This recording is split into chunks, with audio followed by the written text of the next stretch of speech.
Wesh bande d'enculés. Alors pour ceux qui me suivent depuis longtemps, d'ailleurs je sais pas comment vous faites, même moi je me supporte pas wesh. Vous devriez savoir que... Non sérieusement, dites-moi comment vous faites, j'en peux plus de moi. Je suis un grand fan de Jujutsu Kaisen. Attends, je vous vois venir les gens dans les commentaires. Ouais mais t'as jamais dit ça. Alors oui c'est faux, je l'ai jamais dit mes frères, il me fallait bien une phrase d'introduction. Mettez-vous à ma place un peu, c'est pas tous les jours facile hein, vous valez pas mieux que les gens qui disent chocolatine.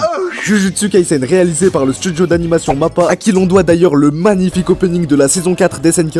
Qu'est-ce que tu me baragouines sale fils de pute. Alors pourquoi je dis magnifique opening alors que je l'avais clashé dans le premier épisode? T'es ça dans ce que tu dis toi? Bah déjà parce que je me suis fait allumer dans les commentaires, mais aussi et surtout parce que je dois vous avouer que depuis qu'un certain chanteur l'a réinterprété, je kiffe cette musique.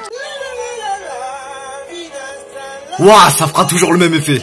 Itadori vit seul avec son grand-père. Enfin, il vit seul tout court vu que son grand-père crève au bout de l'épisode 1. Ah ouais, mais moi je vous le dis, hein, Miskin, sa vie c'est un enchaînement de problèmes. Non mais regardez, une minute d'épisode pour qu'une contrefaçon de Kakashi vienne lui annoncer qu'il est condamné à mort. Quoi? Oh, j'ai le droit de vivre un peu. On m'en bat les couilles, frère. L'histoire commence avec un Dark Sasuke qui visiblement recherche quelque chose. Il est où? Il est où? Il est où? Ce qu'il cherchait est en fait une relique de classe S d'un fléau. Les fléaux en gros c'est des monstres créés par la négativité humaine. Waouh, qu'est-ce que c'est que ce truc là? Oh frère, t'as vu comment c'est moche? Tu m'étonnes, y a toutes les pires choses au monde à l'intérieur.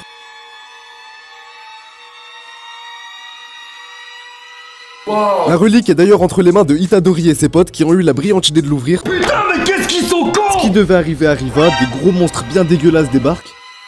Waouh. Il suffit. Pour sauver ses camarades, Itadori n'a pas d'autre choix que de manger le doigt, des fois de se le mettre dans le cul. Ce qui aura pour conséquence de lui donner des nouveaux pouvoirs et Sukuna le roi des fléaux qui va maintenant vivre en lui. D'ailleurs, regardez-moi ce charisme les gars. Je suis doté d'énormément de swag. Gojo Satoru rentre dans le game et dans le plus grand des calmes, il met en PLS le roi des fléaux. Bah ouais. Mais wesh, il t'a deux doigts de se commander un Uber Eats. Regardez, il lui chuchote même des trucs à l'oreille en plein combat. Dans mon camion, j'ai de la corde. Gojo Satoru est le prof de Megumi dans une école d'exorcisme. Ouais, Megumi c'est le Dark Sasuke là. Quand tu regardes mes yeux, tu vois quoi? Mais aussi de Nobara, une meuf avec un ego surdimensionné. On dirait Bakugo, wesh. Man de démon. Non mais cette meuf, elle se kiffe trop, wesh. Regardez-moi cette démarche. Ben Marina passe et tu t'écartes, Marina domine et tu t'inclines. Un casting, ma foi, très original. Le code des exorcistes stipule que tous les réceptacles doivent être mis à mort. Quoi? Itadori a donc deux options. Soit on le tue maintenant. Pourquoi? Ou soit on lui fait bouffer tous les doigts de Sukuna et après on le tue. Bon, je pense que le choix il est vite fait. Moi je pense que la question elle est vite répondue. Il choisit bien évidemment la deuxième option qui va lui permettre de vivre encore un peu. Et bah non en fait même pas.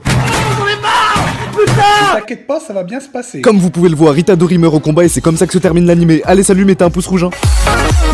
Non je rigole, tu vas pas te débarrasser comme ça de moi mon pote. Ah ouais, sale Il bâtard. était pas mort, il était juste en train de dormir et il voulait pas se réveiller, c'est tout. Réveille-toi! Mais laisse-moi dormir, Quand il décide enfin de se réveiller, Est-ce que j'ai bien dormi? les entraînements intensifs vont enfin commencer pour lui. Mais que dalle wesh, il va passer son temps à regarder des films en surotant du coca. Cap bien fraîche à cap. Regardez-moi ça, on dirait nous pendant le confinement. Et encore, je suis même pas sûr que ça soit que des films qui regardait. Eh mais en fait Gojo c'est le meilleur prof au monde à lui proposer ce genre d'entraînement. Bah ouais. D'ailleurs laissez-moi un peu vous parler du Big Tree de ma chaîne, les trois GOAT. On a tout d'abord David Ange Momon, Katsuki et Gojo Satoru ma gueule. Logique. Regardez-moi ce flow. À l'instar des fléaux où il y a toutes les pires choses au monde à l'intérieur, dans son regard il y a toutes les meilleures choses au monde à l'intérieur.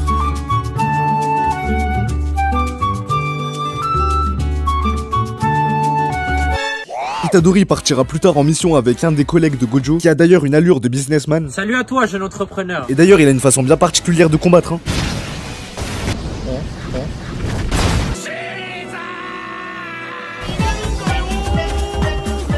Ils enquêteront sur Junpei, un lycéen capable de voir les fléaux qui fera probablement partie du casting principal. Bah pourquoi vous rigolez? C'est vrai wesh, on le voit dans l'opening quand même. Putain mais en vrai ce genre d'opening qui ne tiennent pas leur engagement ça m'énerve encore plus que les youtubeurs qui passent leur temps à faire des références sur un animé en particulier sans croire à ses abonnés que le prochain résumé merdique sera sur cet animé en question mais qui ne le fait toujours pas. Mais bon, faudrait vraiment être un connard de Souras pour faire ça. À côté de ça, t'as l'école d'exorcisme de Tokyo qui organise un examen pour les élèves. Attention mesdames et messieurs, un truc qu'on a encore jamais vu dans les animés. Un putain de tournoi. Et ouais ma gueule. Je m'y attendais vraiment pas. D'ailleurs entre les deux écoles d'exorcisme, il y a aucun respect mutuel, c'est chaud mon frère. Les mecs ils se tapent, les meufs elles clashent leur style vestimentaire. Des 7, des 8, des 7, des 8. T'es qui toi? Ben, je suis pas né là. Il est où le respect? Et donc, je disais, comment ça se passe du côté d'Itadori? Ah ouais, c'est la merde. Yuji et Kento sont en train de se taper avec un fléau et putain, regardez-moi ça, j'ai jamais vu une Hagura aussi réaliste. Et salope, file ton goûter. Et d'ailleurs, on en parle de ces méchants qui sont plus gentils que les gentils ou pas? Ah ouais, mais c'est quand même les seuls méchants que tu peux voir taper un foot entre potes normal. Second poteau bavard. Surtout le football. Lorsque Gojo a appris que la hiérarchie essayait de tuer Itadori, ça lui a pas plu. Ah, il est direct parti leur mettre un coup de pression, mais le problème c'est qu'il a aussi la côte là-bas. Je reviens pas. C'est Satoru Gojo. C'est moi, wesh. Regardez l'insolence, il en a rien à foutre, il parle au vieux comme si c'était son pote. Ça y est, t'as fait ton temps, t'as cartonné, tout. T'es vieux maintenant, arrête, chum. Je te conseille de surveiller tes prochaines paroles. C'est un conseil. J'ai peur. Oh, comme j'ai peur. Et le pire, c'est qu'il repart comme si de rien n'était. Regardez, il leur dit même au revoir, ce fou. La bonne journée. La baston qu'il y a eu entre les deux lycées nous ont permis de découvrir le pouvoir de certains personnages, je pense notamment à Inumaki, Tout doux le loup et encore merci. qui a un pouvoir, comment dire, assez particulier. Arrête-toi! En plus d'avoir un pouvoir excessivement cheaté, il peut aussi l'utiliser par téléphone. Allô? Kasumi l'incapable, j'écoute? Ça va, frère le boss, tu es en mode Lacosteenne et tout. D'ailleurs, voyons voir un peu la réaction de Megumi quand il a appris qu'Itadori était en fait pas mort. Attends, c'est ça tout l'effet que ça lui fait alors qu'il vient d'apprendre que son pote va bien? Ah bah les belles l'amitié. C'est dingue, ça t'a vraiment pas de race. Ouais. Le tournoi va enfin commencer et l'épreuve est une course d'orientation par équipe de 2. Et vous trouvez pas que ça ressemble à Koh-Lanta? Un peu quand même. Ouais.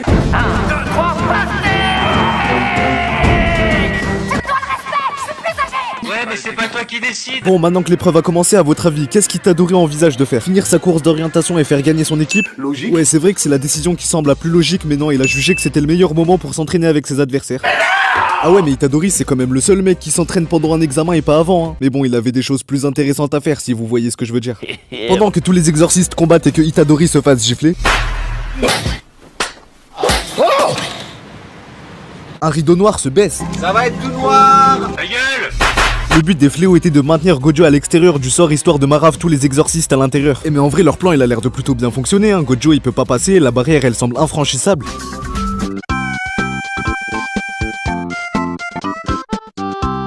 Oh bah, qui voit l'âge.